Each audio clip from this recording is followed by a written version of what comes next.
তো কোচবিহার থেকে দিদি দাদাও আজই এসেছিল, আর ওদের জন্য আমি রেখেও দিয়েছিলাম চিকেন, রাতে খাবে বলে। প্রথমবার রান্না করছি বলে কথা, ওদের টেস্ট না করালে হয় বলো তো?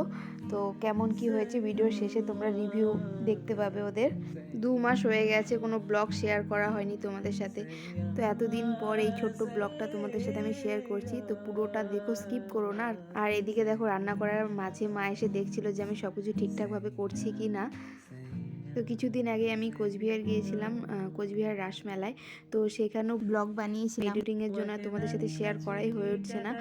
খুব তাড়াতাড়ি সেই ব্লগও তোমাদের সাথে শেয়ার করব। আর তোমরা যারা যারা এখনও সাবস্ক্রাইব করনি আমার চ্যানেলটিকে অবশ্যই করে দিও, আর পাশের বেল আইকনে ক্লিক করে দিও যাতে ব্লগ পোস্ট করার সাথে সাথে তোমাদের ফোনে নোটিফিকেশান চলে যায়। আর আমার ব্লগগুলো যদি ভালো লেগে থাকে একটা লাইক করে দিও। তোমাদের সাথে কথা বলতে বলতে এদিকে দেখো চিকেনটা প্রায় হয়েই এসেছে।